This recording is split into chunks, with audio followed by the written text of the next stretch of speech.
What's going on YouTube? My name's Alex, this is Askthecheese Gaming, and I'm back with a new review for you today. But before we begin, we gotta jump in the way back time machine. The year is 1992. Arcade machines are all the rage.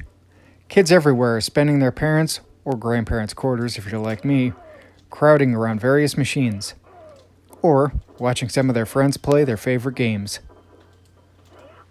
At the top of the fighting game scene, Street Fighter II was reigning supreme.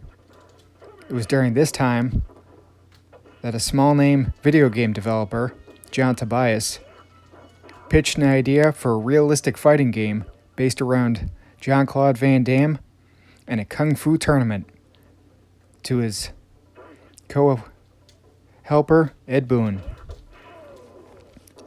Well, to make a long story short, the deal with Van Damme fell through, but Mortal Kombat was born. John Tobias and Ed Boon took influence for the game from movies such as Karate Champ, Bloodsport, and Big Trouble in Little China.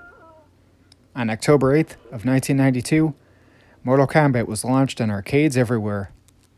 It quickly became a household success because of its realistic digitized sprites and secrets, and especially because of its gore and fatalities. Fans everywhere tried to clamor and figure out what secrets the game held and how finishing moves worked. The following year, on September 13th, Mortal Kombat was ported to home consoles. One such port was the Super Nintendo Entertainment System. However, unfortunately for SNES owners, Nintendo forced Midway to tone down the blood and the gore.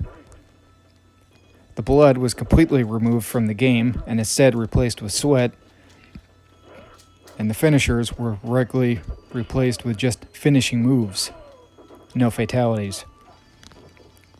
An example of this is in the original arcade port, Johnny Cage uppercuts someone's head off.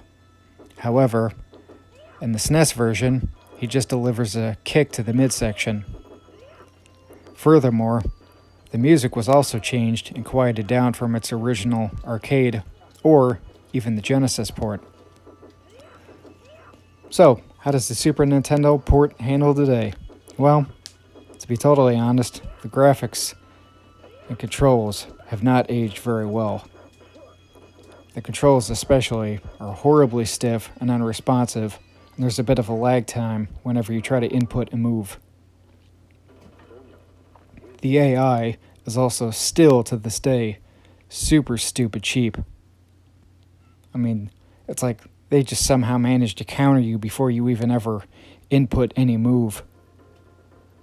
All in all, if you want to play this, I suggest playing it on the Genesis. Or, if you're looking for another fighting game to play on the Super Nintendo, I would recommend Street Fighter II Turbo, or a game that I just reviewed and personally still enjoy to this very day, Clay Fighters Tournament Edition. But if you're an absolutely hardcore collector for Mortal Kombat or just video games in general, then sure, go ahead and pick up Mortal Kombat 1 for the SNES.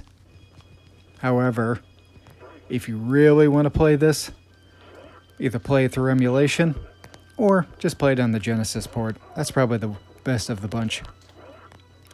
Thank you so much for watching, everybody, and until next time.